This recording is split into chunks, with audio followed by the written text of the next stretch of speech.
Hi, everybody. Today is Tuesday, April 1st, 2025, and our friends Scott Ritter and Larry Johnson are back with us. Welcome back. Thanks. Let's get started with the news coming out of the Israeli Channel 14. A large-scale attack on Iran will begin soon, an unprecedented assault since World War II. Scott, what's your understanding of what's going on and the way that Donald Trump is handling the situation with Iran and Iranian as well? Look, I've been saying till I'm red in the face that Donald Trump is serious about attacking Iran. That if Iran doesn't put its nuclear program on the table, Iran will be struck. And I also am of the belief that this isn't going to be, the kind of strike that's hitting Yemen. This will be a nation-ending strike. This will be a strategic air campaign designed not only to eliminate Iran's nuclear potential, but to eliminate the regime. If these reports are true, then this is about what's ready to happen. And I think Iran has committed suicide. I'm sympathetic to the Iranian plight. This doesn't mean that I support what Donald Trump is doing. I condemn it. There's no justification under international law. But Iran has been playing a very dangerous game, and what I think is a stupid game. You don't, under this circumstance where this president with this pro-Zionist cabinet, this warlike peace through strength mentality, you don't wave the red flag in front of the bull, no matter how justified you might be in waving that red flag. And when you have considerable stocks of 60% enriched uranium that have no justification whatsoever to your declared peaceful program, and yet which can be converted in short order to 3 to 5 nuclear weapons, you've waved the red flag. And Iran is about ready to reap what they've sown. They claim that this is an issue they're willing to fight for. Now we're going to find out. Iran has been saying they have the ability to inflict tremendous amount of damage with their 5,000 missiles they're going to launch. We'll find out. If they don't launch preemptively, however, then there may not be 5,000 missiles. This is the danger. This isn't going to be, a pinprick strike. If this happens, this will be an all-encompassing strategic air campaign with massive amounts of damage done up front, up to including the potential use of tactical nuclear weapons. Because the only way you take out the Firdos bunker is with a B-61-12 penetrating nuclear bomb or a W-76-2. Well, this is why they were designed. This is why they were built, for this very purpose. And I've been trying to, articulate that we have to prevent this war. But every time I say that, people are like, what about Israel? Israel doesn't matter. Don't bring that into the mix. The only thing that matters at this point in time is Iran's nuclear program. That's it. They got to get rid of the 60% enriched uranium and get back to where there's, if not a 1-year breakout window, maybe 6-month breakout window. But that's the only issue at stake here. And anything less than that will result in a war. And I think we're at the point right now where this war is going to happen. And it's tragic. It could have been avoided. The United States, of course, should be condemned for what it's about to do. But Iran shares its, there's a fair share of the burden that relies with Iran. They could have stopped this, and they opted not to. Larry, how Iran could have stopped this conflict? Well, I have a slightly different take than Scott. Iran's a sovereign country. Iran has as much right to create a nuclear weapon as Pakistan, Israel, South Africa, France, the United Kingdom. The United States doesn't have any right to be the final arbiter on this, since we're the only ones that have been dropped the bomb on people and killed them. I think if Trump is stupid enough to attempt this, and I don't at all disagree with Scott on the potential of these weapons to be that destructive, but we've seen time after time after time where the Air Force, going back to U.S. Army Air Corps in World War II, believed that by bombing, they could bring an end to a conflict, or they could resolve a situation, or it would be so decisive it would bring, it would end it all. Now, we point to the use of the atomic bombs in Japan. That, that I believe was really done more, not so much to end the war quickly, but it was a message to the Soviets to, scare them off and let them know, yeah, we're the biggest, baddest bastard on the street. The problem I have with the U.S. position is we got so many false, wrong assumptions about Iran, about its capabilities, and about, in fact, what Iran's doing. The only country over the last 20 years that's been carrying out terrorist attacks against the others is the United States has been carrying out terrorist attacks in Iran. There's not been Iran carrying out terrorist attacks inside the United States or against U.S. targets. The United States, we complained that, quote, the Iranians provided assistance to Shia in Iraq during our invasion, our illegal invasion, I will add, and that because they provide military support to guys carrying out attacks against military units, that's terrorism. That's not terrorism. Sorry, that's where you get to try to define it. Our terrorism was we funded and trained the Mujahideen al-Khalq, who we used to declare as a terrorist organization, so that they were carrying out attacks against civilian targets inside Iran.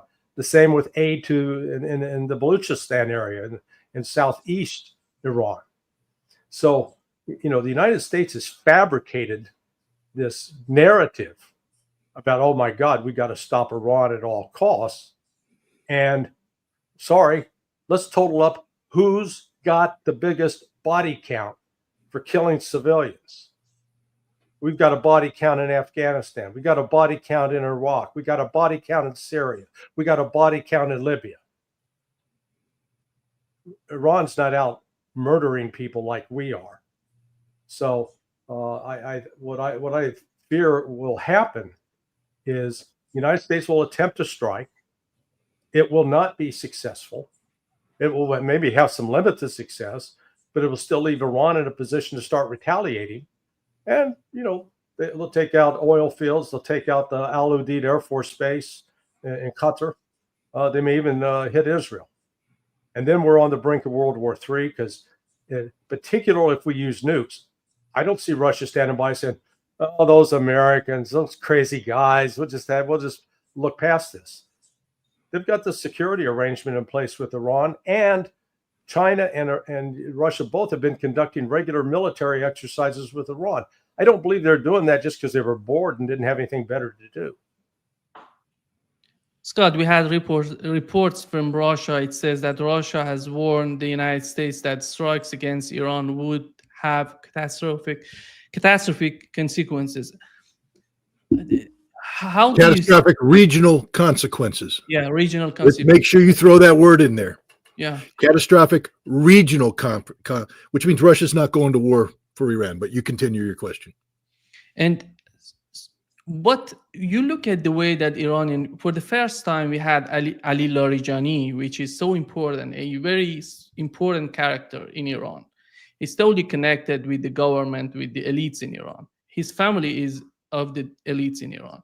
He said that if they attack us, we're going to go after nuclear bombs. If the main objective is to get rid of nuclear bombs, why you need to attack Iran? No, you're asking the wrong question, Nima. Let me ask the right question, Scott. The right question would be why the Trump administration put a lot of pressure on Iran. Why they're not easing the pressure, the sanctions, in order to facilitate the negotiations? That's a fair question. That's again, you guys get me wrong. I'm not promoting this war at all. I'm telling you there's going to be a frickin' war. End of story. Because the Trump administration isn't playing the game you want them to play. They aren't doing what Larry and I want them to do. They're not logical. They're not even inclined towards peace. They're looking for a specific outcome. That's what I've been saying all along. You misconstrue me. Larry said that, and I agree with everything Larry said, except the following. Larry, Iran is a signatory to the NPT. And when they signed the NPT in 1970, they said, we will not be a nuclear power. That is a commitment they made by law. And as long as Iran is a member of the NPT, they shall be held accountable to the NPT. If Iran wants nuclear weapons, then do what North Korea did. Leave the NPT and then pursue it. But Iran's been playing a stupid game, because you can't, on the one hand, say we don't want a nuclear weapon, or we've issued a fatwa of such importance, by the way, because of its religious consequences, and it's against haram, it's forbidden. You can't have nuclear weapons. But as Larijani said, we can have nuclear weapons, which means the fatwa was a smokescreen the entire time, because the Iranians always knew that they could get out of it if the conditions arose. And again, we come down to the fact 60% enriched uranium. There's no justifiable purpose for this uranium under Iran's declared peaceful program. And you mentioned Larijani speaking out right now. Okay, first of all, you can't say, understand this, you either have a nuclear program or you don't have a nuclear program. What you can't allow is what Iran's trying to get, to say, we don't have one, except we could get one very quickly, which means they have one in waiting, that they have put all the pieces together. It's not just Larijani. His statement's just the most recent in a series of statements that date back to last year, where IRGC generals in charge of Iran's nuclear program have said, we have all the components. We have everything we need but the fissile material, and we can get that overnight. Former foreign minister said the same thing. A series of officials said that. The Iranian parliament petitioned the supreme leader to do away with the fatwa. You have a member of the Expediency Discernment Council saying, we have already considered the conditions under which the fatwa could be released. These are the stupid things. These are the waving the red flag in Trump's face. We know Trump's not going to do the right thing. Why make it easier for him? And the other thing I'll say is this, Larry, we have destroyed a nation using strategic power. Iraq, I was there. The strategic air campaign in Operation Desert Storm defeated Iraq, broke them, brought them to their knees, made them surrender. And we have the ability, because we haven't done anything like that since then. People don't understand. We've been playing stupid games. In Afghanistan, we didn't go into Afghanistan with nation-ending military power. We're not going against the Houthi with nation-ending military power. If we go against Iran, we're coming in with a completely different game book. It is a nation-ending campaign. This isn't going to be a one-of. This will be a strategic air campaign designed to last in a sustained fashion until which time Iran is defeated. And it's stupid. I don't agree with it. I'm against it. But it's what's going to happen. Will it succeed? Nothing's guaranteed in this world. But I'll tell you what, the death and destruction that will be brought to bear on Iran will be catastrophic. Now, they may be able to do damage to us regionally. They may be able to do other things and cause global energy markets to explode and all that. That doesn't save the Iranian people, and it won't save the Iranian regime. Because the other thing that's happening here, and people need to keep this in mind, I've been dead set against economic sanctions forever because I just find them to be cruel to innocent civilians. And they don't succeed in getting governments to change their mind. But what they do is they weaken governments. They undermine governments. The reason why Iraq's regime fell so quickly in 2003 is because of a decade of sustained sanctions. The reason why Syria collapsed so quickly was because of decades of sustained sanctions that broke the will, broke the cohesion. Iran is a nation that's been under sanctions for a long time. A significant percentage of the Iranian population are young people who are frustrated by the fact that their government, all these former revolutionaries, are getting quite long in the tooth. These are old guys. There's not another generation of people running up to take their place. The old people entrench themselves at every chance they get, and the young people are frustrated. In 2023, in the summer, you had that incident with the Kurdish girl that got about the hijab, and she was killed in a police station, or she died in police custody, and Iran exploded. I spoke to Raisi in September, and he said this was an effort by multiple intelligence agencies to bring down Iran. This was a regime change operation, and it was the greatest threat to Iran since the Iran-Iraq war. This is the president of Iran saying this. which means that those forces are still out there. Iran survived that test in 2023. It's now 2025 with sanctions on the way. Is there any guarantee that once we apply tremendous military pressure and we eliminate the regime, because we will eliminate the regime? I'm just saying, this isn't going to be pinprick. This is going to be a regime-ending exercise. And what happens then if all the intelligence agencies come in? Are you telling me that the Baluch aren't going to rise up? You're telling me that the Arabs of Afaz aren't going to rise up, that the Azerbaijanis aren't going to rise up, that the various ethnic groups, the Kurds that we've been picking apart for years, aren't going to rise up? I don't want Iran to go away. I think the Islamic Republic is the legal, legitimate government of Iran. But I'm just saying here, I felt the same way about Bashar al-Assad. He disappeared that quick. This is a very dangerous game that's being played here. And Russia is not going to come riding to the rescue. Russia said the same thing about regional consequences when the United States unilaterally and illegally invaded Iraq in 2003. And Russia and China will sit back and watch the United States make mistake after mistake after mistake, as we always do, and they will continue to try to mitigate the consequences of this error. But no one's coming to the aid of Iran. Iran has hung itself out to dry. Remember, Russia and China are both members of the IAEA. They sit on the board of governors, and while they haven't participated in the votes to condemn Iran's behavior because they understand the political consequences of that, nobody supports Iran's nuclear program becoming a weapon. Not a single nation, not a single signatory to the NPT. And that's Iran's fatal mistake. That's what I personally believe, that this could have been avoided had Iran simply put its nuclear program on the, and people say, well, what about this, that, and the other thing? Israel's been trying to get us to bomb Iran for decades, for a quarter of a century. And we haven't. Why? Because the costs always outweighed the gains. But now we've come to a situation where Iran has made it easy for those warmongers to justify it internally by creating a de facto nuclear weapons program that, if manifested, represents an existential threat to the survival of Israel. 3 to 5 nuclear weapons against Israel eliminates Israel forever. It's gone. And whether you say, well, that's a good thing, that's not the point. The United States government, as it's currently configured, views it as a bad thing. And therefore, the United States government's willing to bring the totality of American military strength to bear to prevent that. And this is what I've been trying to impart on people. Maybe the urgency in which I've been trying to say it leads people to believe that I support this military action. I don't. I condemn it wholeheartedly. It's going to be devastating to us, the American people. This isn't going to end well for us either. But that doesn't save millions of Iranian lives that will be lost. That's what people tend to forget, that I'm not out here to promote American policy. I'm actually trying to save millions of Iranian lives. And it's very frustrating for me to watch the Iranian government lead their nation down this path of inevitable destruction, because Iran's not going to win this war. America may not win it either, but I can guarantee you one outcome. Iran will not win this war. In a battle of existential consequences, the United States will not be defeated, not as long as it exists. It's the same concept Russia has, and Russia understands this. When, as Vladimir Putin said, a world without Russia isn't a world worth living in.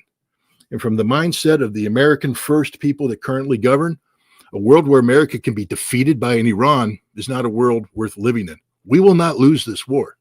Iran will be destroyed. And I've been talking till I'm blue and red in the face to try and stop it. But no, this could have been stopped by Iran putting its nuclear program. And again, I agree with Larry. Iran, it's a member of the NPT and it should accrue all the rights afforded to it under the NPT. But because it's a signatory to the NPT, it has no right to have nuclear weapons. Is it a fair world we live in? What about Pakistan? What about India? I'm not saying, what about Israel? Everybody keeps bringing that up. It's not fair. I'm not pretending this is fair. I'm not looking for, balance. I'm speaking reality as it currently exists. It doesn't matter that Iran's being mistreated by the United States. What does matter is that if Iran continues to stand on this principled platform, it will be destroyed. That's the only thing that matters. And if this Israeli report is true, the moment of their destruction is rapidly approaching. Larry, the picture Scott is giving us about the reality, do you think is that related to negotiations or surrendering? Because in the eyes of the Iranian government, it's totally the opposite. Well, look, the claim that Iran is on the verge of getting a nuclear weapon, we've been hearing that 20 years. And I was just reminded of this today. I just saw on RT, they played a clip of Bibi Netanyahu speaking. He was either addressing the U.S. Senate committee, and this was like in 2002, in the lead up to the war in Iraq. And he said, "I guarantee you 100% Iraq's got weapons of mass destruction." Now, there may be somebody in our conversation which might know a little bit about that and knows that that was complete bullshit. The thing, what I see Iran doing, though, is not acting irresponsibly. We murdered General Soleimani. We've carried out multiple terrorist attacks and helped Israel carry out terrorist attacks against Iranian government facilities. This was under Biden, not under Trump. And so, if you got somebody that's driving past your house, shooting at your house, and then you decide to go out and get a gun to protect yourself, you're not the one at fault. You're not the one to blame.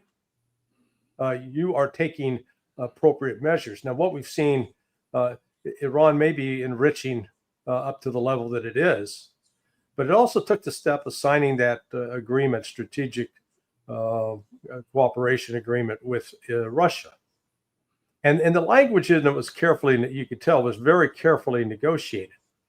The way I read it was Russia was not giving carte blanche that, hey, Iran, if anybody attacks you, by God, we're gonna have your back. But they did say they did, basically they didn't want to be locked in to something that if Iran did it on its own initiative, that Russia would be obligated. And the thing I've learned about the Russians, I think Scott would agree, they take their agreements damn seriously. If you have signed up to do something, it's like if you signed a media contract and they're going to pay you $800 per appearance, and you get used to doing, let's say 4 appearances a month, and you get $3,200, and then 1 month you only do 3, and you go back and say, hey, I'm going to bill you for $3,200. They're going, no, you get $2,400. Or if you do more, they'll pay you the more. So what I'm saying is, in those kinds of agreements, the Russians, they dot I's, cross T's, and they pay attention to the letters. United States, we treat these agreements like toilet paper, and we just it's something that we wipe ourselves with. So what I see in that agreement that they signed with Russia, that part of what Russia was doing was providing, if you will, an indirect assurance to the West.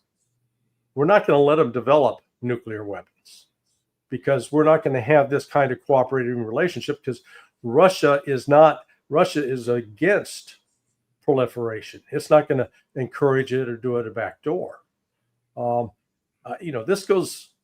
This desire, it's not just Israel's desire to attack Iran. One of my classmates from my time as a career trainee at CIA, he was designated head of the Iran task force. I think it was like 2006. And at that time, under Bush and Cheney, there were actual plans being developed to provoke a war with Iran, to attack Iran. Again, for the same nonsense. And my buddy, to his credit, he looked around, because he asked the question, he goes, okay, we do this, then what happens the next day? And the answer was, oh, it'll work out. Yeah. Heard that before, Scott? Yeah. With respect to Iraq. And so my buddy just said, okay. He took a cut and, sort of a step down, and went back overseas to serve as a chief of station in a couple of different locations, because he said, man, this was a disaster waiting to happen. I think that's exactly where we are now. You don't have anybody around Trump that's an adult that can say, hey, Mr. President, I know the plans look great on paper, and I know we got a lot of firepower, but there are a variety of ways that this can go real wrong, and that it will destroy your economy, not help it. Scott, by the way that you're saying that they're going to change the government, they're going to overthrow the government in Iran, the regime in Iran, and you feel that by bombing Iran, they're going to make some sort of uprising inside Iran. That's, in my opinion, if you think that the Baluchis and Turk, Kurds, all these, they're just so proud to be Iranian. They're not just, they have some sort of differences in terms of the religion and on the other, some sort of cultural issues, internal issues. But it's not if the United States, in my opinion, as I understand the Iranian society, if the United States attacks Iran, it would immediately unify Iran against any threat coming from the West. It's not related to Iran, and is not related to the way that the United States is attacking Iran. Is the way that Iran is going to respond to the United States. Look, I mean, I'm not here to denigrate the patriotism of people, but if you don't think for a moment that the CIA, together with Pakistani ISI, have tens of thousands of Baluch insurgents on the border, then you're high. If you don't think that Israel's been working with the United States to weaponize the Kurds and that there's tens of thousands of Kurds ready to move in, the CIA's already had an extensive relationship with the Mujahideen al-Khalq, who has infiltrated Iranian society to a degree even the Iranian government says they don't know what's going on.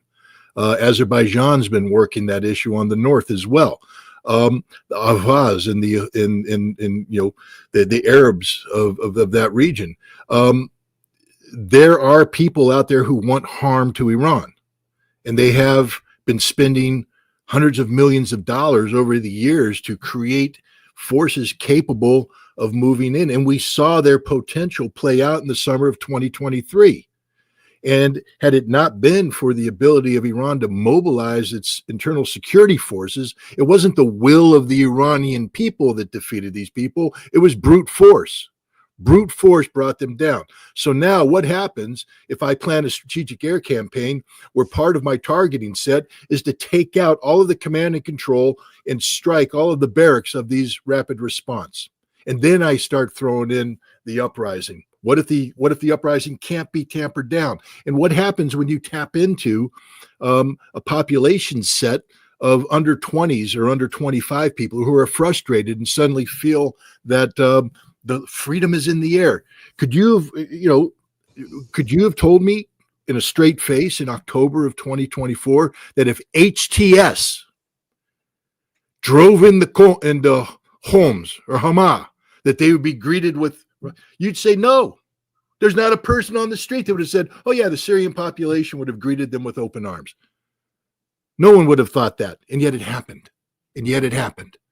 And I'm just saying that Iran's not the Iran that it thinks it is, that there's a lot of fractures, that sanctions have brought a toll to Iran, and that if the appropriate amount of pressure is brought to bear, the Iranian regime could be at risk. This is why the Iranian regime knows this itself, because this is why they've been promoting getting sanctions lifted. They know the key to their long-term survival is the economic well-being of this frustrated mass of people who don't have direct connectivity to the revolution. There are kids out there today that don't know anything about the revolution. They weren't part of the revolution. All they know is frustration. And it's that which the United States and others will seek to tap into. Now, me saying this is an expression of reality. It doesn't mean that I support it. I condemn it. Iran is a sovereign state. Iran should be allowed to carry out its own, policies, and it should be able to, guide its own internal direction, the domestic politics of Iran or the domestic politics of Iran. But unfortunately, we have the United States of America that doesn't believe in the same thing I believe. And I'm just giving you the reality. A reality that's oftentimes overlooked because to speak it, you get accused of promoting it. I'm not promoting this reality. I'm just letting you know it's there. Just because I believe that if the United States bombs the right targets and puts the right external pressure, that the regime could be at risk of collapsing doesn't mean that I support doing that. I condemn it. It's not what I want, but it's what is going to happen. Larry brought up an important point. You know, the CIA had an Iranian mission center. Now, I believe, Larry, correct me if I'm wrong, but they dismantled that under Biden. But that doesn't mean that the plans that were put in place, because when you dismantle the center, all you do is dismantle the centralized controlling. But there is a Near East division of the CIA in the operations directorate that has a bunch of guys running around doing bad stuff to Iran on a daily basis. And their specialty is regime change. And you can sit here and say, they got rid of Saddam. They got rid of Assad. That was a CIA plan. Don't tell me they don't know how to do regime change. They know how to do it. It's ugly. There's bad consequences. It doesn't always work out to the benefit of the United States. But to pretend that the Iranian regime is immune to this kind of external pressure is false. There's a lot of very capable people. I don't agree with what they're doing, but there's a lot of very capable people out there in the United States and Israel that have been looking at this problem. And I'll just throw another one out there for you.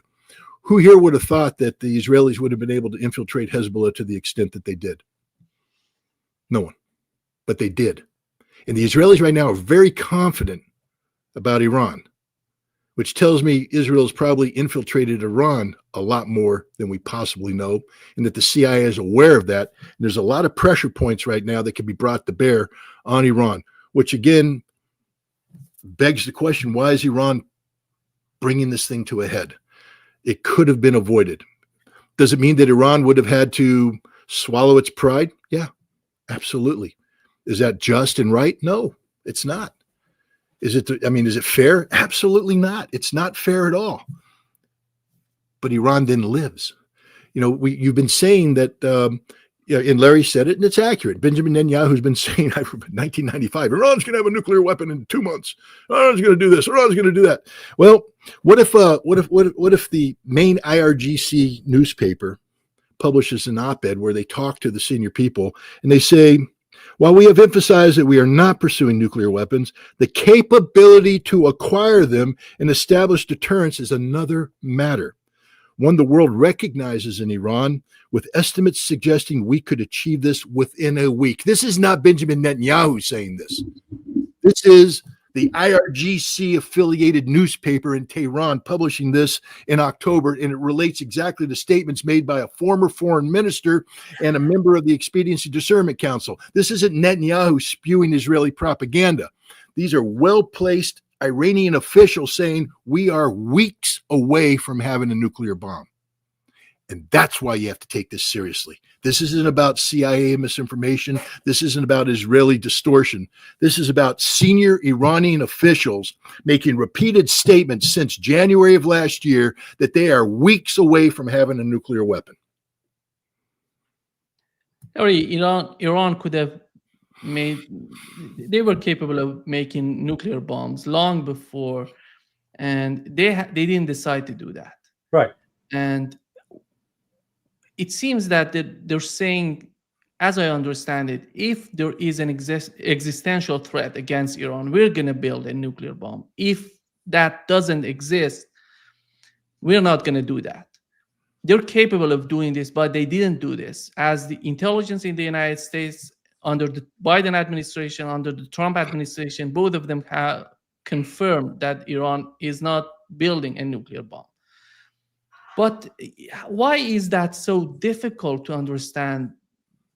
To understand it, let me suggest that maybe let's take the focus off the nuclear bomb and ask the very basic question: is the United States willing to allow the Islamic Republic of Iran to exist if it doesn't have a nuke? And I would argue the answer to that is no. That from the standpoint of the United States, there is no scenario, no condition under which Iran, as this quote Islamic Republic, should be allowed to stand, because they took over our embassy. We've never gotten over it. We've never forgiven. We hold Iran accountable for the blowing up the U.S. Embassy in Beirut in 83, then in 84, as well as the attack on the Marine barracks. And again, in all of that, we ignore what the United States did to provoke or elicit those actions. We ignore the fact that we were killing Shia civilians in the Bekaa Valley with our, battleship throwing shells into it. So, I think Iran, just like Russia, I don't think Russia, China, or Iran should trust the United States in any kind of negotiation. Maybe that puts me in a small group of people, but there's nothing that Russia can do that's going to satisfy the West. All the West is going to, all particularly the United States will do is we'll make an agreement cynically, and then at some point we'll violate it if we can make Russia weak and take out Putin. Again, these idiots, take out Putin, that'll fix everything. Yeah, we'll be better off with Medvedev. Yeah, we'll see how that works out. And it's the same with Iran. I think one of the phenomena that happens if the United States launches this attack, and I don't disagree with Scott that it could be terribly devastating for the Iranian people and potentially for the Iranian government. But there is what I'll call the London Blitz effect, where the Germans thought that by bombing London and killing civilians, that would cause an overthrow of the British government. Hell, it made Churchill more popular. Not that he was a great guy to be popular with. This could actually end up reigniting the revolutionary spirit that Scott correctly noted was 46 years ago, dude. So, the only people in Iran, I mean, hell, Nima, you're not young enough. You don't even remember it. Your dad probably does. But, you got to be at least 56, 57 years old to even have a childhood memory of it. But if the United States launches this kind of attack, it could actually have the opposite effect of igniting the people of, because the average Iranian says, hey, what do we do? They feel like they got sucker punched. And people, when they get sucker punched, usually aren't real happy. No, I agree. Let me just jump in here, though. I agree about the London Blitz thing. I mean, you're right. But Larry, what would have happened if the Nazis had killed Winston Churchill and had killed the king and killed the cabinet and eliminated the leadership? Who do they rally around? And here's the thing: the Israelis killed Nasrallah, the man who had been in charge of Hezbollah from 1992. They killed him. They knew where he was, and everybody who tried to come in, they killed them.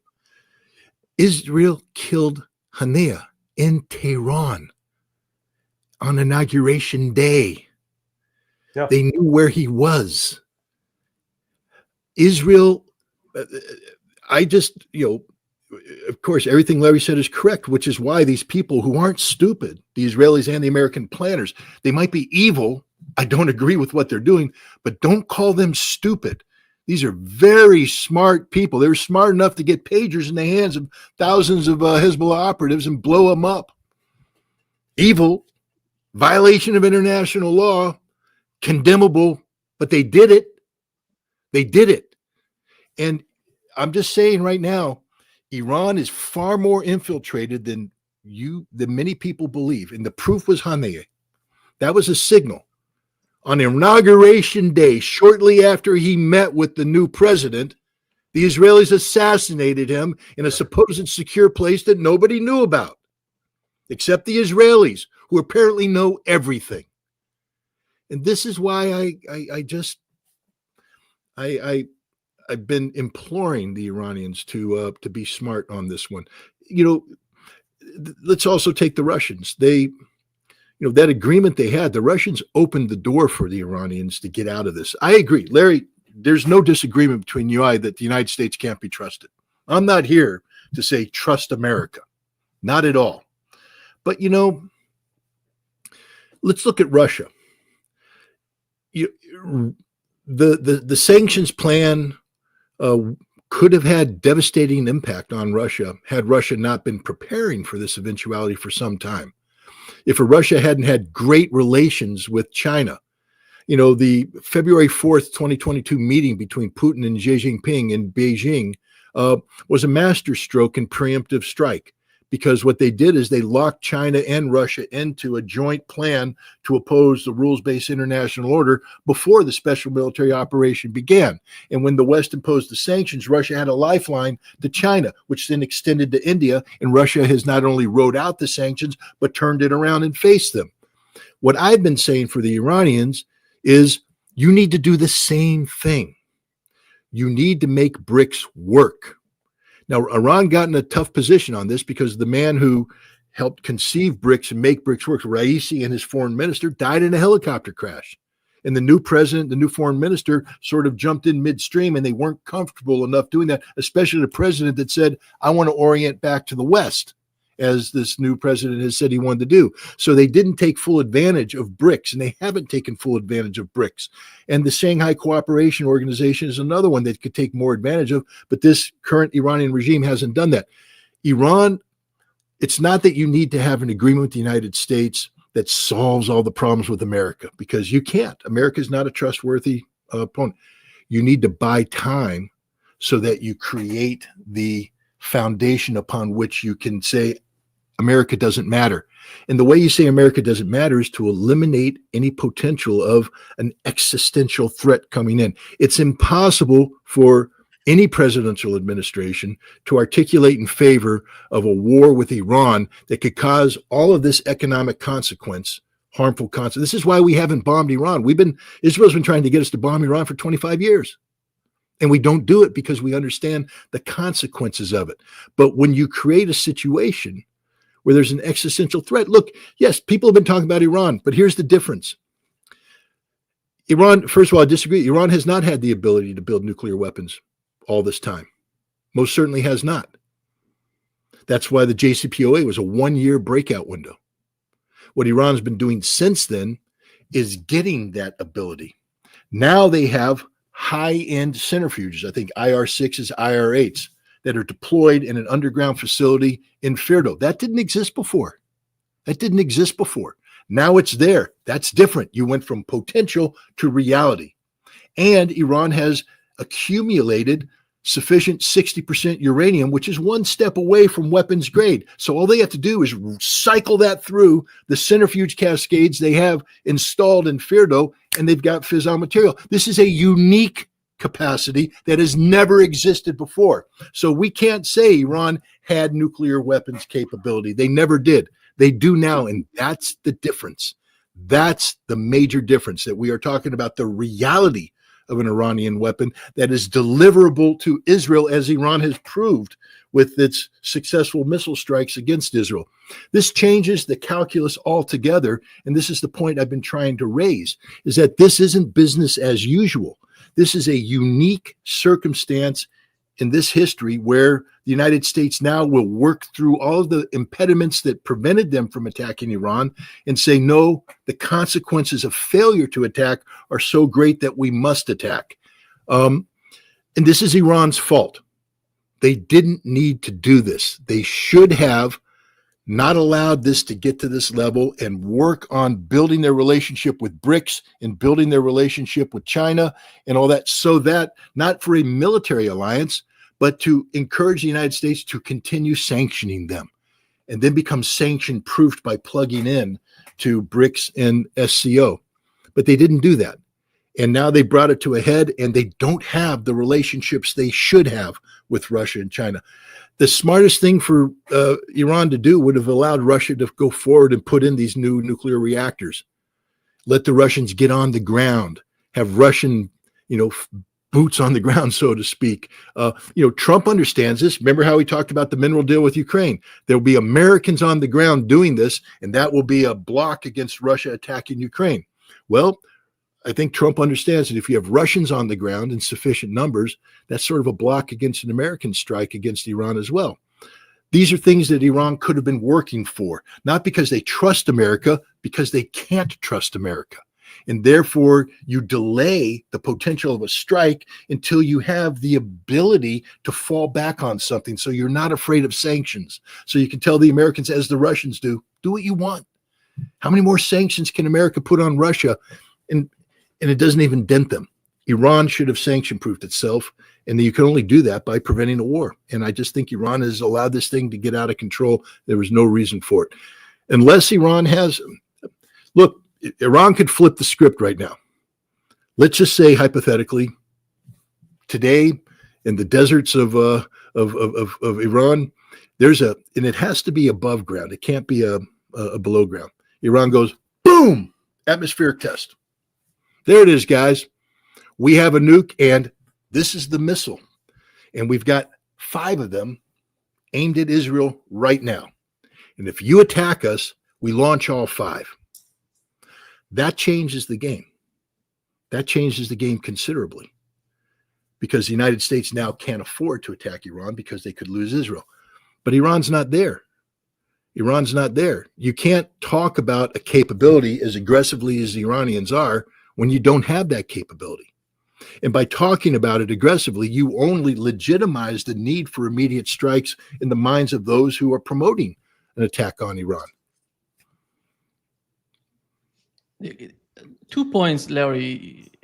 The way that Scott is talking about, Iran was capable of making a nuclear bomb for at least 10 years. They were able to do that. No, I didn't say that. JCPOA was during the Obama administration. They didn't have the capability at the JCPOA. No, Iran has never had the capability to produce nuclear weapons until today. Today, they have the accumulation of the centrifuges and the 60% enriched uranium. 10 years ago, Iran still had, they were 1 year. The whole idea was to have that 1 year breakout window to keep them 1 year away from having nuclear weapons. That was the purpose of the JCPOA, to secure the 1 year window. Today, it's a 1 week window. Yeah, the other point would be, Larry, the policy of decapitation, as Scott mentioned about Hezbollah and all of that.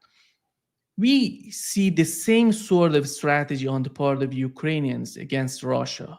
They have assassinated various people in Russia, various important figures in Russia, which couldn't achieve anything. Do you think that the decapitation of a leader who is 90, years old would change the Iranian government, would change the Iranian policy? I would argue that there are people who are not in power in Iran. If they come to power, it's going to be something like Medvedev in Russia. They're going to respond. They're not going to say, you come and do it. You attack us, we attack you. Well, again, it's I call it magical thinking. If we just get rid of this one person or this group of people, that the threat goes away, the organization is destroyed. Look at what's happened to Hezbollah. Hezbollah hasn't gone away. Yeah, Nasrallah was an important figure. He was an inspirational figure. And his death hurt, but it didn't destroy Hezbollah. If anything, it has, as you suggested, brought in people who were Nasrallah. You could make the argument his problem was he was too soft. He was too keen to try to negotiate and play the politics of it. He wasn't a warrior. He was more of a politician. Got rid of Gaddafi. That bring peace to Libya? Did that make it an easier place for the West to control? No. Same thing with Saddam. Oh, we got rid of Saddam. Yeah, we defeated his army, sort of. But I look at war as as Clausewitz suggested, that you've got to take into account everything, not just the violence, but the politics. And at the end, the United States was incapable of actually controlling what was going on in Iraq, despite having spent $1 trillion and getting 4,000 guys killed and God knows how many maimed for life. And it's still, when it's all said and done, we've got this Fort Apache in the middle of Baghdad. That's this great big fortified complex, because we don't we don't feel comfortable sending our people out to interact with the Iraqi people, because they're not really, we don't see them as our great friends. So I guess what I'm suggesting here is that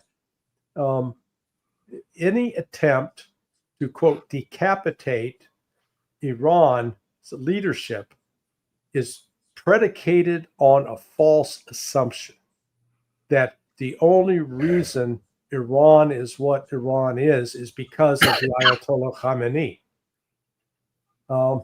It goes back to sort of the mythology that's emerged from World War II. God, if we had only killed Hitler, that wouldn't have happened.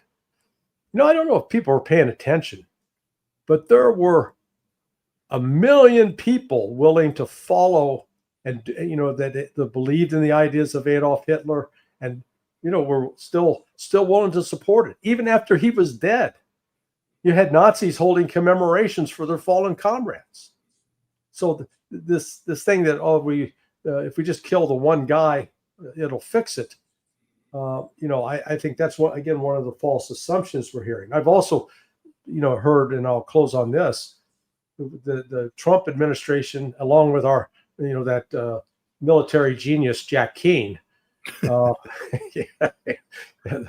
Scott caught the sarcasm. That we have stripped Iranian air defense naked. They're naked.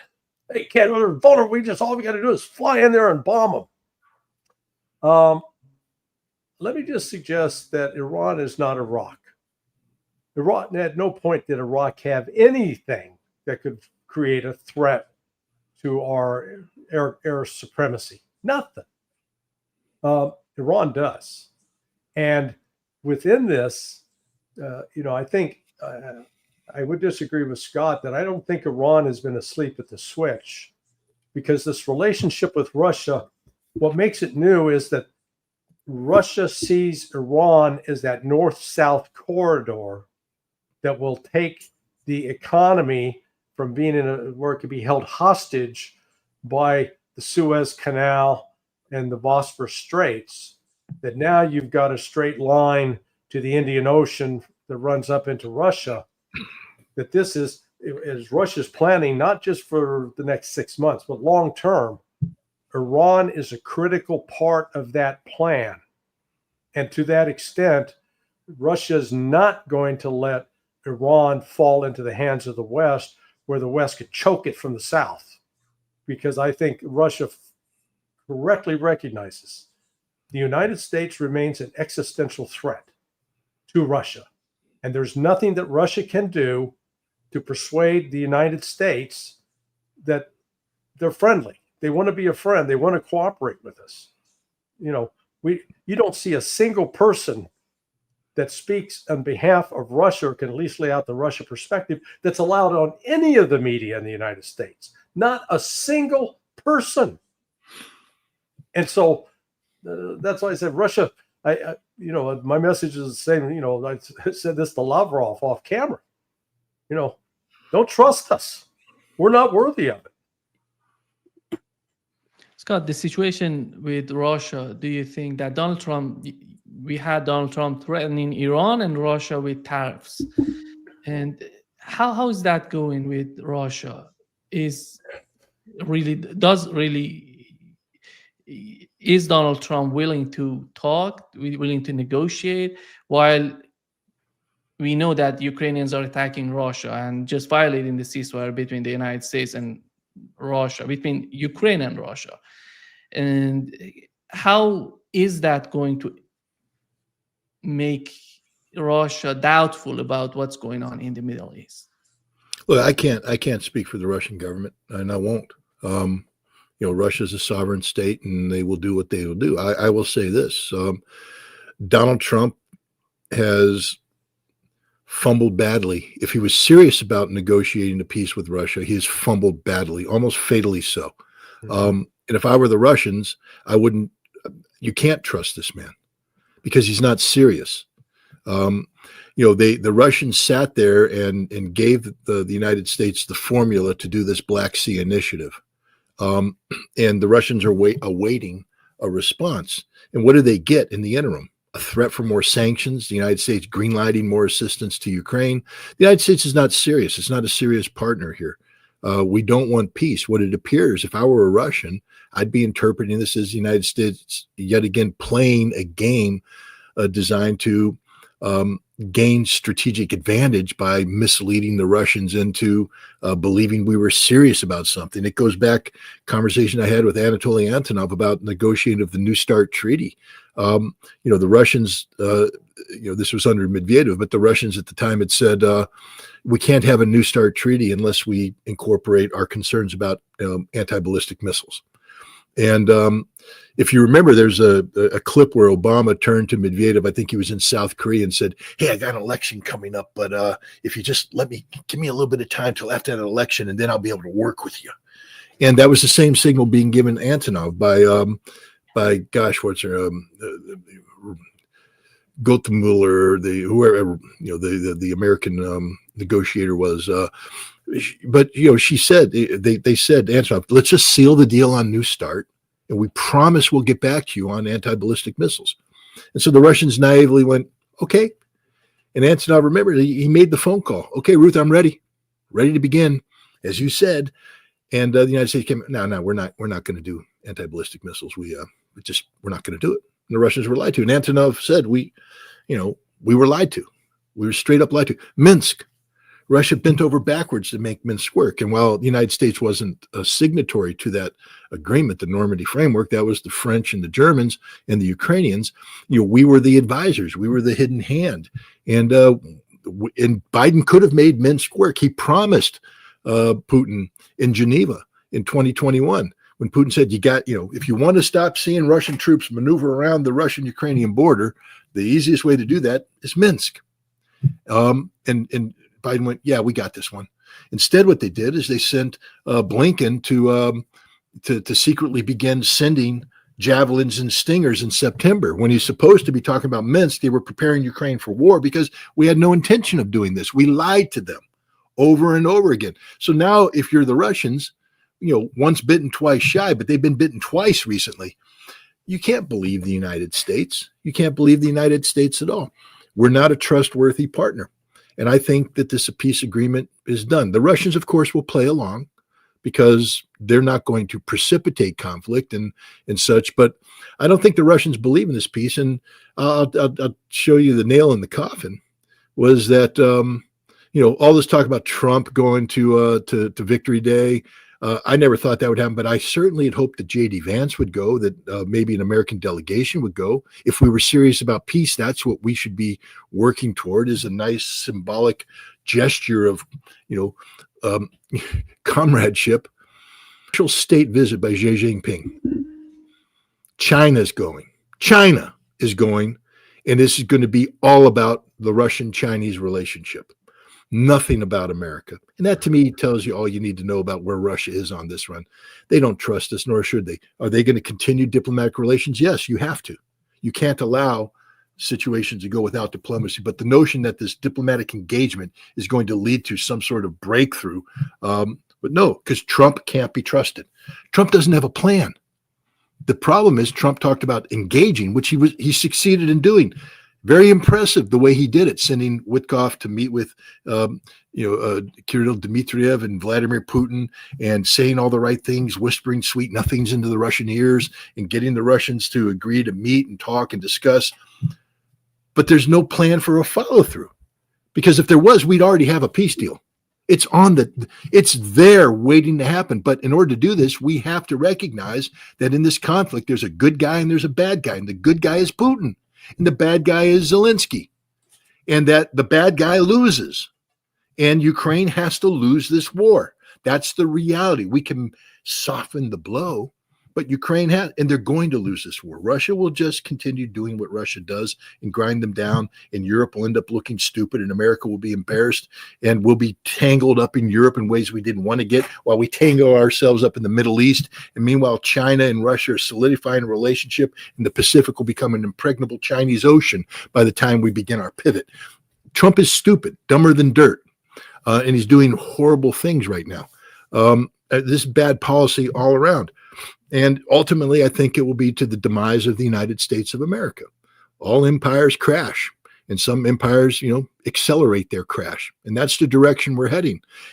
I don't know what the economic consequences will be of an attack on Iran. But let's just say that it goes against all of the factors that normally apply to, the concept of energy security. Having a stable energy market globally is things that allow economies to function normally. And we're about ready to disrupt the energy market like it's never been. Do we have a plan? Logic would think that before you engage in a conflict with Iran, that we have sat down and done up an energy plan that disconnects us from the global speculation market, because the global speculation market is going to go out of control when you rip OPEC out of it, and prices are going to jump up. The way you insulate yourself is to recognize the energy independence of the United States, and you have a plan to disconnect and just become your own little island. Has Trump done this? I don't think so. I don't think he's smart enough. I don't think his people are smart enough. These aren't smart people. When it comes to this kind of stuff, they're just a bunch of bluster out there. But there are smart people in the Pentagon who know how to plan wars, and there are smart people in the CIA. And I will say this, Larry, I agree. Taking out the Ayatollah Khamenei is not going to do anything. We know every member of the Assembly of Experts. We know their names. We know where they live. They're the ones that pick the next supreme leader. They will all be dead. What's the alternative? The Assembly Experts, the Expediency Discernment Council. We know who they are too. We know where they live. They'll all be dead. The Guardian Council. We know who they are. They'll be dead. The Judiciary, which really controls the domestic reality in Iran. They'll be dead. We know who the commanders of the IRGC are. They'll be dead. This is, when we talk about regime change and decapitation, we're not talking about dropping a bomb on the Ayatollah. We're talking about eliminating the entire hierarchy. Some of them may live, but the idea, the Assembly of Experts is supposed to already have a name of a person, so that if Khamenei dies today, they can nominate him, and you immediately replace the supreme leader. What happens when that person's dead? How does the Assembly of Experts get together and talk? We may not successfully decapitate everything, but we will disrupt the hell of it. And about Hezbollah, this isn't the same Hezbollah. Look at the hesitancy that this Hezbollah has in Lebanon today politically, because they don't know how to operate. Hezbollah is a political party, part of the Lebanese government. And the new Hezbollah leadership doesn't know how to manage the Lebanese problem the way that Nasrallah did. Hezbollah is not the same Hezbollah. They have tactical commanders who are very capable, but at the strategic level, there's a tremendous amount of hesitation on the part of Hezbollah, because they aren't confident, because the people that are there aren't as good, and they doubt themselves. And the other thing is, they all know that if they escalate it again, Israeli bombs are going to come down and hit them, because Israel penetrated Hezbollah, and Hezbollah hasn't been able to clean house yet. And nothing I've seen shows that they've cleaned house. There's still a lot of uncertainty about the level to which Israel penetrated that. And I just want to remind everybody, when Israeli Mossad puts a drone into Hania's hotel room, a drone that could only have been launched from inside Tehran, that means they had everything penetrated, everything.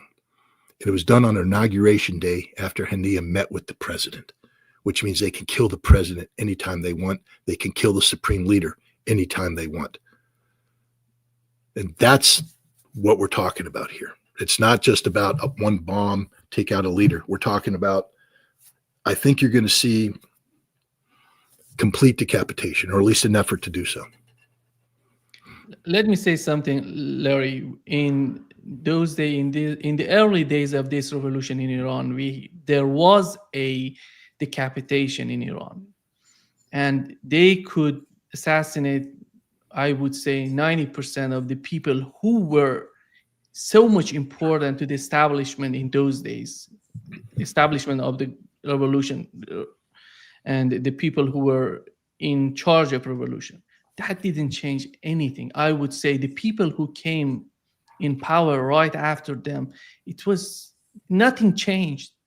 I totally agree that they can assassinate people in Iran. What I would argue that would not change anything. Larry, go ahead. But Nima, let me just throw this back at you. Why?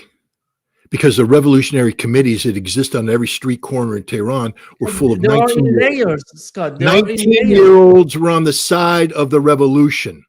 It's coming immediately in the aftermath of a Shah that had misgoverned Iran for decades, and there was so much resentment that the people were united in this revolution. So you take out the leadership, and the revolution, which was a grassroots revolution, would push up. That doesn't exist anymore. There aren't 19-year-olds flocking to be in the committees on the street living out the revolution. The 19-year-olds are playing computer games and wondering why they don't have the better life. And what about sanctions in this?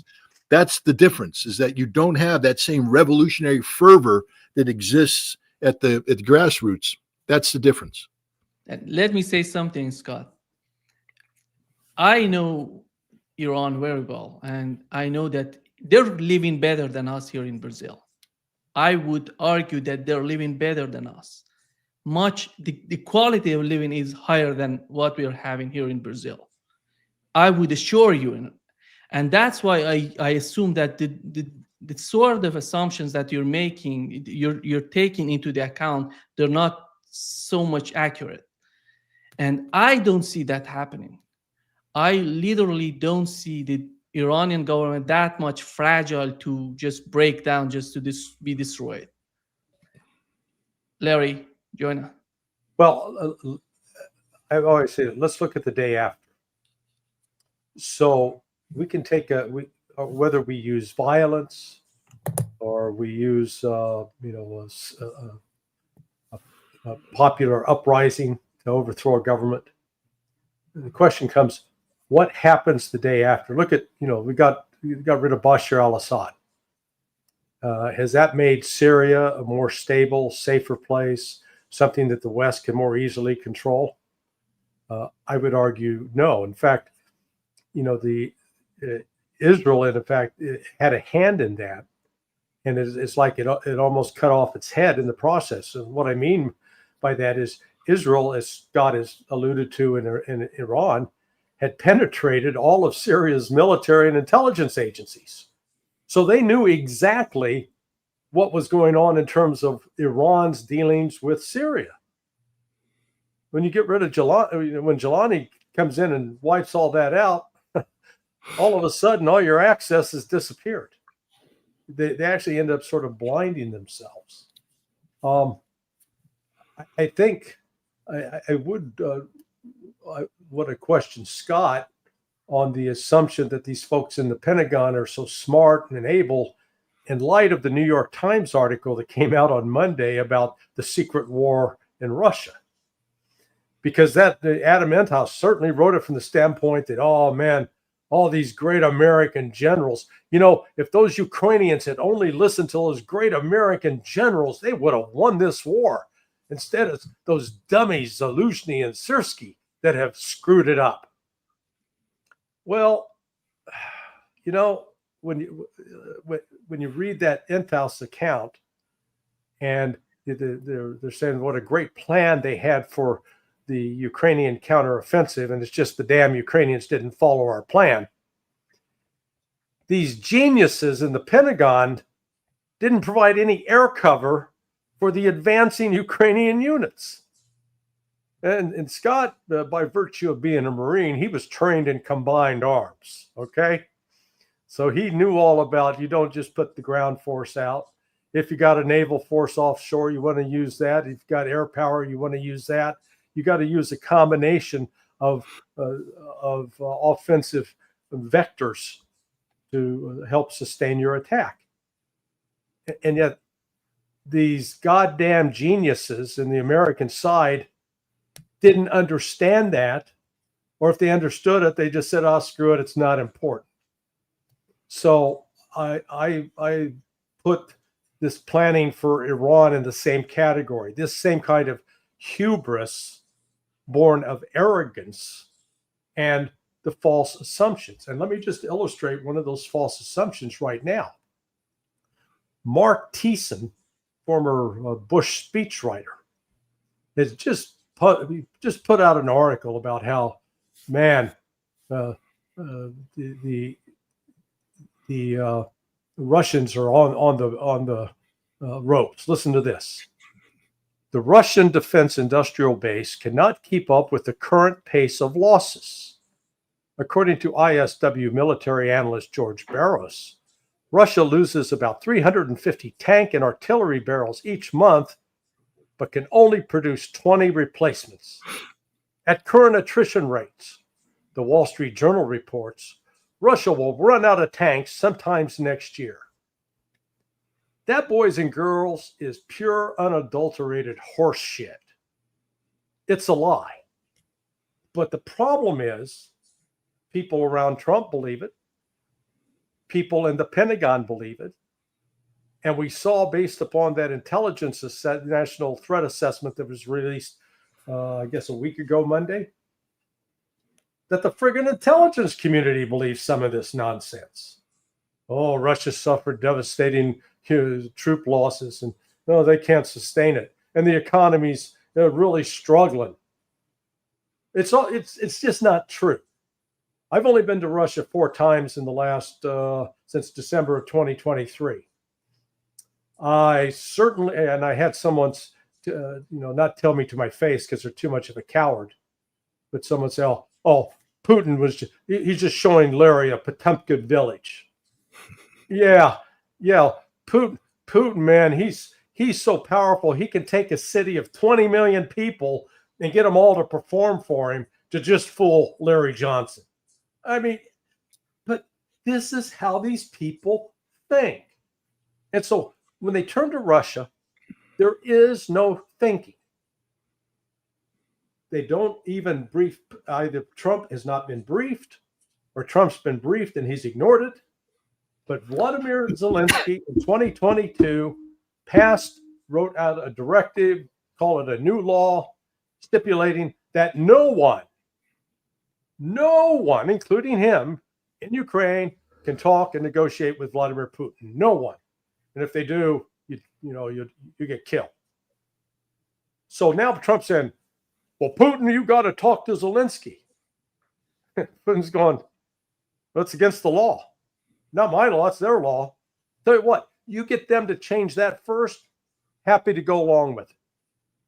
But until that happens, until you get Zelensky to change their law, we in Russia, what is there to talk about? We can't talk to them. They're not going to talk to us. So Trump doesn't capture that. Trump, he negotiates the deal on the infrastructure, ceasefire, 30-day ceasefire. Russia says, okay. And they start upholding it. Ukraine immediately breaks it. And then the United States is saying, well, yeah, Russia, you're dragging your feet on this. Dragging their feet on what? They agreed to a Black Sea ceasefire and the shipping deal. All the United States had to do was get the sanctions lifted and allow the one Russian bank to be able to process the payments associated with the exports of grain and fertilizer. And yet the narrative in the United States, and it was in this article by Thiessen, Russia's dragging its feet and President Trump is pissed off. It's ridiculous. And I admire Putin's patience in putting up with this clown show. But it's amateur hour in the United States. Yep, Scott, I agree. Yeah. How come Zelensky became so much important for Donald Trump that he's willing to put new tariffs on Russia because of Zelensky? Because they don't agree. Donald Trump doesn't agree with Putin on Zelensky. First of all, it's impossible to say that Donald Trump doesn't agree, because in order there for the agreement or disagreement, there has to be a common acceptance of the facts at hand. Donald Trump is dumber than dirt, and the people around him are dumber than dirt. So it's not that there's a disagreement. He's just operating from a place of absolute ignorance. And so disagreement can be fixed by putting the facts in a proper perspective. Larry and I can disagree on something, then we sit down and we talk, and because we're reasonable human beings, we'll put it out there, and we'll because we are fact based, and we both understand what facts are. We'll sit down and go, okay, we have an agreed set upon facts here. And then we can say, because we're of like mind, what a proper course of action be. We could disagree on some details or some things, but we'll be able to go in the right direction. Trump and Putin can't do that because Putin is a fact-based person, a reality-based person, and Trump lives in a fantasy world, 100% fantasy world. He wanted everything to go his way. What has happened is he has gotten considerable pushback by Europe and by residual establishment here in the United States that has put re-emphasized Zelensky. And Trump doesn't have sufficient foundation of knowledge, and he doesn't have a plan derived from a sufficient foundation of knowledge to be able to say, no, Zelensky is eliminated. I've removed him from the equation. This is a war between the United States and Russia. The only two people that should be talking is the United States and Russia. We should tell Europe to sit down, shut up. You're only in this because of us, and we've decided we're done. So you sit down and shut up, and if you continue to talk the way you do, then instead of sanctioning Russia, start sanctioning Europe to silence them. And tell Zelensky to shut up, or else you'll get the Diem treatment. I mean, I don't mean to be harsh here, but Zelensky is a problem. He's not the solution. Diem, of course, being the former president of South Vietnam who was assassinated by the CIA back in 1961, 60, somewhere around there. I thought 62. 62, because he was inconvenient to us. I mean, this is the reality. Zelensky is inconvenient to us. It's in America's best interest. This is Donald Trump's own statement. We want to disentangle ourselves from Europe so that we can take the resources and the attention and pivot to the Pacific. Now, in order to do that, we need to bring an end to this conflict. I agree with all that. But that's not what he's doing. We're getting more and more entangled because he doesn't understand that in order to bring an end to the conflict, there has to be a winner and a loser. And since the United States is in the war against Russia, Russia will be the winner, we will be the loser. And we have to mitigate our losses. And we can do that by positively interacting with the Russians in a way that they can trust us and we get an outcome that's beneficial to both. But that's not what we're doing. We're being dishonest, disingenuous, and we're setting ourselves up for failure. I agree with Larry 100%. This is not going to end well for us. Russia, if you don't think the Russians have figured this out, meaning the Russians aren't naive. Yes, they're talking right now. But if you don't think that behind the scenes, Putin is saying, okay, what's our plan B, plan C, plan D, plan E? What's all our, if America does this, how do we respond? This isn't the Russians coming in with rose-colored glasses going, oh, Donald Trump wants to be our friend, so we're just going to forget the entire history of how America has betrayed us over the course of the last several years. No, that's not Russia I know. That's not the Russians I met with. The Russians are very clear-eyed. They want to bring this war to an end. And if Donald Trump can help facilitate that mission in a way that gives Russia what it must have because of this war, then Russians will go with that. But they're not going to make the fundamental compromise. I always believe that Russia could make some compromises if Trump was serious about peace. For instance, if Trump eliminated Zelensky and just said he's done, we're going to let you put your own government. Because Larry, you were in the same meeting I was, that National Unity conference. I don't know about you, but what I took away from that wasn't the Russians going, yeah, we're just going to sort of play it by ear in a post-conflict Ukraine and see what happens. Yeah, the Russians are going, no, we know exactly what's going to happen. We're going to put our own government in. We've got plan. I mean, that's the Russian reality. And frankly, it's the only reality that counts because it's the reality of the winner, of the victor.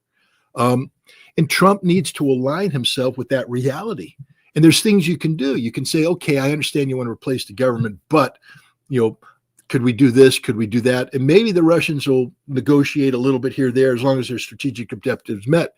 So I do think there's room for the Russians have always said, we're willing to talk. And if the Russians are willing to talk, that means they're willing to listen. And if they're willing to listen, that means they're willing to absorb. And where needed, the Russians can make adjustments. But the Russians have not just a strategic direction, but it's one that is founded in legitimacy. They didn't start this war. And Trump even recognizes that. This was a war thrust upon them of an existential nature, and Russia has done what is necessary to win this war, and they are winning this war. If we want to bring this war to an end and stop people from dying, then we need to recognize that reality. And we're not willing to do, though, at this point in time. So I think everything Trump's doing from here on out, unless he reverses course, but I don't think he's able to. And that's the other. Now we get to the unforeseen consequences. Larry, this is a 100% guarantee. If we attack Iran and let's say we succeed with everything we want to do, this will be a disaster of unmitigated proportions. Yeah. Anima, maybe you agree with me on this. I think one of the most stabilizing forces in the Middle East today is the current Iranian government. It is a clear-eyed, realistic government who understands the consequences of conflict, that are seeking peaceful resolutions, but they're not willing to give up their sovereignty to achieve that. The Iranians can hold various emotional centers in check. But if you take out the Iranian leadership, which I believe we're going to try to do, and you create a furnace of instability in Iran, that furnace will spill over. Iraq will go insane. Bahrain, you don't think the Shia majority in Bahrain are going to just sit home and say, that's okay. Eastern Saudi Arabia, what do you think the Shia are going to do at that point in time? And right now in Lebanon, what happens when the Shia say, we're not going to play the rules anymore? We're taking over the government. And then we're turning our eyes on Israel. I mean, we took out Saddam in 2003, and we set in motion events that led to Arab Spring and the revolution and the transformation there. If we take out the Iranian leadership, we will be disrupting the Middle East for decades to come in a very negative manner, and it will blow back on us, and it will blow back on Israel. Israel's not in a strong place. I remind people, they didn't win the war against Hamas. They didn't win. Netanyahu's in a lot of trouble. Everybody keeps talking about, Netanyahu controlling America. Well, Netanyahu's having a hard time controlling Israel right now. His finance minister just resigned. One of the biggest, hawks against Gaza and everything. Netanyahu is being investigated by the Shin Bet for corruption and violation of national secrets. And the Israeli population hate this man for his posture on the hostages. So, he's not a strong guy. So he takes out the Iranian government. And then the blowback is that Lebanon becomes a problem again because Hezbollah says, screw it, we got nothing to lose anymore. Everybody. And the other thing you have to realize is all the military effort that goes into taking out Iran, it would be considerable military effort, depletes Israel's capacity to inflict harm on other people. Egypt has been told by Israel, you have to dismantle all of your ports and strategic facilities in the Sinai because it represents a threat. What if Egypt takes a look at this situation and says, screw it, we're going into the Negev? I mean, these are things that Iran has been trying to avoid. Iran doesn't want these massive power swings. Iran wants stability. And you eliminate that, and the whole region will fall apart to the detriment of Israel. So all the people out there are saying that this strike is going to help strengthen Israel. Just the opposite is going to happen. This could be the quickest way to bring Israel to an end. Because Israel's nuclear power, it's an appropriate threat against a nuclear-armed Iran. But other than insane finance ministers or whoever it was that said they were going to drop a nuke on Gaza, Israel, it's like the Soviet Union when the Soviet Union collapsed. I mean, one of the greatest nuclear arsenals out there, but it didn't prevent the collapse of the Soviet Union. Israel's greatest threat, and this is something Israeli intelligence people have been saying since the 1990s, is the domestic threat. And the end of Israel won't come from external forces. It'll come from internal collapse. And one way to accelerate the internal collapse is to do insanity like striking Iran and then changing, because Israel will pay the price economically. Remember Benjamin Netanyahu in 2023 September, after Biden got up there in New Delhi, I think it was, and announced the initiation of the India-Middle East Economic Corridor. And a lot of people like me rolled their eyes from saying, well, that's just really just a sort of riding on the coattails of China's Belts and Roads Initiative, because all the railroads you want to use and all the ports you want to use, China helped bring about. But it doesn't matter. Netanyahu came out that same day and gave a speech, and nobody paid attention to it. He said, this is the greatest thing that has happened to Israel in modern history. Because Netanyahu understood that the successful implementation of this, combined with the finalization of the Abraham Accords, would get Israel plugged into the region. And that's the only way Israel survived, was for Israel to emerge from its isolation and become part of the economic and social fabric of the region, accepted as a member of that. That's the only way Israel survives. Otherwise, all the numbers stack up against Israel. You take out the Iranian regime, and the chaos that will follow in the Middle East will destroy Israel economically, socially, politically. It doesn't have to destroy Israel militarily, because the military is an extension of the politics and society and economy. When those three things collapse, the military doesn't matter. Israel will be gone. And these are the unforeseen, well, I would say foreseen consequences. But as Larry said, it's going to. Nothing good comes out of what we do. Everything we touch breaks, and it doesn't get fixed to our benefit. So the people that are planning this war, and again, Larry, I'll just leave it at this. I agree with you that the arrogance of that was contained in that article is just unreal. Yeah. But also understand this: that wasn't the full application of American military power. That was just a stupid game. I mean, where we, let's give them some M777s, and then we will successfully target the M777s. And then, we'll give them some HIMARS, because that wasn't enough, and we'll successfully target those HIMARS and all. But this was just penny packets of stuff. We're not penny packeting Iran if we do this. We're coming in full hog. It's not about using a proxy. It's about us bringing the weight of American military power down. And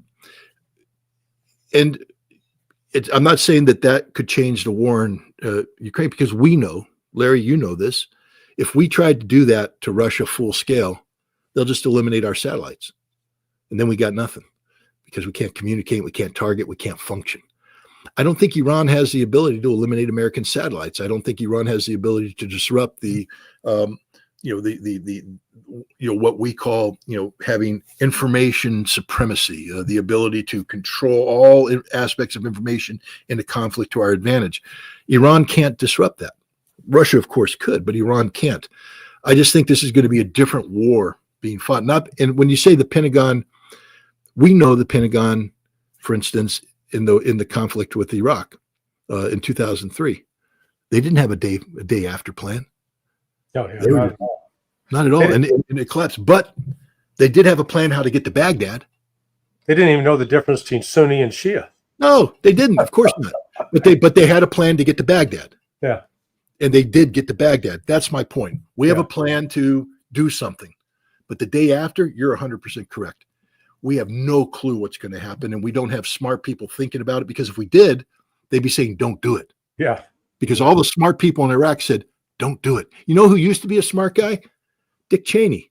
I remember back in the Gulf War, when the Gulf War ended, we had this thing called the Arnold Plan, because I was in CENTCOM headquarters at the time in Riyadh. And it was like, hey, we can put together some forces, just shoot up to Baghdad, take out Saddam, and we got it all. And Cheney went, no, what happens the day after? Best question in the world. What happens the day after? We take out Saddam. Now we own Iraq. What happens the day after? And everybody who thought the Arnold Plan was a genius plan went, I don't know. And it was like, then we're not going to do it. Saddam, we know. And this is my advice to the Trump administration. We know the Iranian regime. We know them. All right. They have a nuclear program right now that's responsive. It's a cause and effect relationship. It's responding to our posture, our threat posture. And we pushed them into a corner. I firmly believe that if we changed our attitude towards Iran and provided them with outlets, that we could back off and they could back off, and we could bring down this nuclear threat and we could get inspections in place that created a 6-month to 1-year window, I firmly believe that that could happen, but it requires us to change our attitude. And we just don't have that. We don't have people capable of thinking like that because all the smart people who know Iran and talk about Iran aren't in the government. And what they have in the government are like, who's that guy? Thiel that you quoted, Thiessen. Mark Thiessen. Yeah, Mark Thiessen. We got people like this who are just propagandists. He's not an expert on anything. He knows nothing. He doesn't even know what he writes about. He just is taking words from other people and putting them together because he's a speechwriter. And that's what we have. Instead of having war planners talking about the day after, we have speechwriters. Same thing happened in Iraq. You remember? They're going to greet us with open arms, songs and flowers and candy and rainbows. And they greeted us with mines and machine guns and RPGs. And that was the reality. And we're still paying the price. So, yeah, the day after, I think that's one of the most important things. And I thank Larry for bringing that up because that is the critical thing here. We're going to kick a hornet's nest. And they're going to come out and they're going to sting us for a long time. Yeah. Larry, do you want to add something? Well, I know what it's like to kick a hornet's nest. I once did that down at Quantico Marine Base on the golf course. I hit a golf ball off into the woods and went in to find it, and I stepped on a hornet's nest. I don't know if you've seen those cartoons where the cartoon character's running and you can see the cloud behind them. That was me. And my friend I'm playing with says, "Keep running." So, what bothers me about this entire approach of the Trump administration, Trump's got this negotiating posture of bombast where he does make threats and doesn't always follow through on them. We've seen this twice in the last 2 months where he gave Hamas a deadline. By Saturday, release or hell will rain down. Well, the deadline came and went, and the poor Palestinians, they were already living in hell, so it's not like there was any more hell to bring down on them. But, Trump never followed through on that. So I know that our mutual friend Ray McGovern is more optimistic that he thinks that this is just more Trump bombast. I tend to side with Scott on this. I don't think it's bombast. I think the United States is genuinely positioning itself to do this, and the proposal, they're doing it under the guise of, look, man, we're being reasonable. We made these Iranians a reasonable offer, and they just pissed in our face. Well, what was the nature of the offer? Well, they've got to cut off all support for Hamas and Hezbollah and the Yemenis. They can't have anything to do with anybody. We're basically going to tell them who they can talk to. And, they basically have to disarm. And Iran's going, wait a second. You're the guy, Trump, that walked away from the agreement we had that would have given you the guarantees that you now want. How can we, how are we going to trust that? The other thing I look at, and I don't pretend to be inside the heads of the Iranian leadership or the Russian or Chinese leadership. I'll simply note what we've seen. Starting in 2019, Russia and China, for some reason, decided then that it was important to start conducting annual naval, maritime exercises with Iran. And as Scott knows, the planning that took place in March of 2019. Well, the planning for that had to start January of 2018 or before. So, I'm not sure what happened in 2017 where the Chinese and the Russians come together with the Iranians and say, hey, let's start working together on coordinating our military forces in a joint action in the Persian Gulf. And they've continued that every year, 2020, 2021, 20. So this was the 7th joint exercise. They're doing that. The decision of Pezeshkian to go to Moscow and sign that security arrangement with Putin 3 days before Trump was inaugurated. Was that just a coincidence, or was Russia also sending a signal to Trump about the change in this relationship? Because if you listen to Putin's speech a week ago Thursday before the industrialists, he basically said, hey guys, if you think we're going to get back in an economic relationship with the United States where we can trust them and they're not going to put sanctions on them, you're deluded, you're delusional. That ain't going to happen. We're going to always get sanctions from the West. They're always going to look for some way to hurt us. And that's why we're going the BRICS route. That's why we're setting up a completely alternative financial system that is not capable of being held hostage by Washington and its European allies. Now, hey, we're going to try to deal with them. We're going to be friendly if we can. We're not going to look for conflict, but we're going this other way. And in part of going that other way, that's where I think Iran now plays a role that it didn't play 6 years ago, a role that it didn't play 10 years ago or 15 years ago. I think now it's actually part of Russia's strategic future. And China to a lesser extent.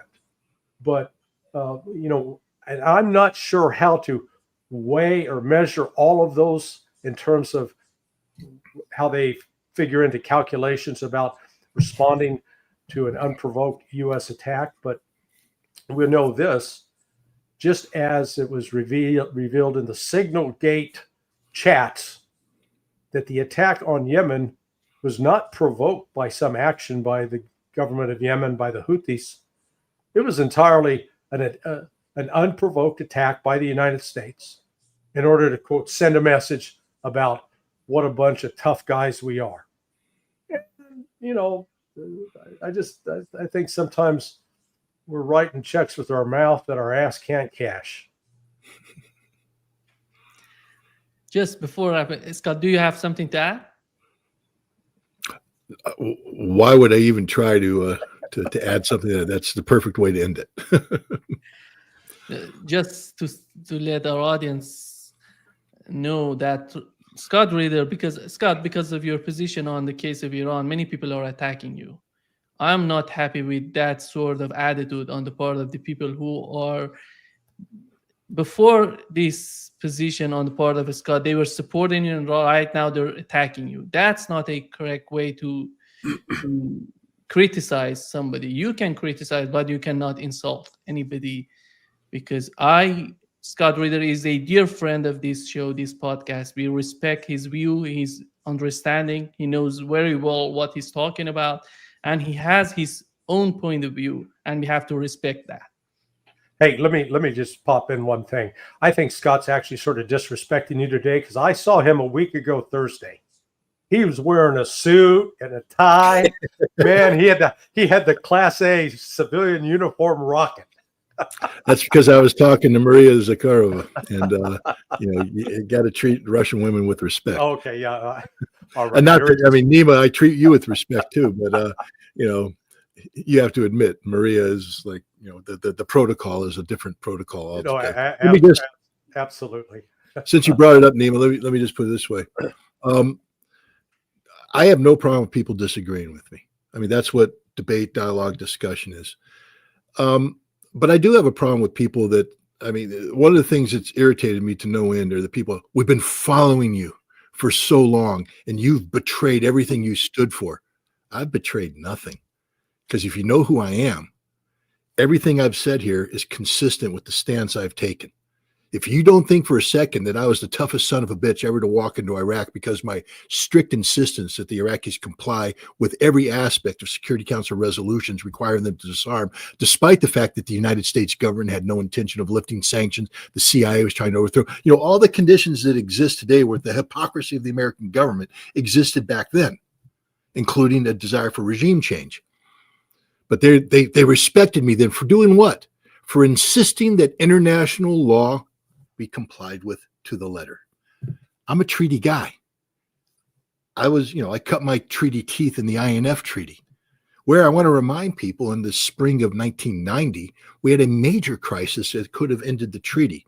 One where there was a disagreement between the United States and the Soviet Union on major aspects of interpretation of the treaty. And you know where myself and other Americans on the ground in the Soviet came out on this? On the side of the Soviet Union. Not because we're pro-Soviet and anti-American, because the treaty demanded it. The law demanded it. And this is how I was with Iraq, and this is how I am with Iran and the NPT. I understand where people are coming from. I understand the emotions out there. But if you think that I'm betraying who I am, understand, I'm insisting that Iran comply with the letter of the law as set down by the Non-Proliferation Treaty. That's it.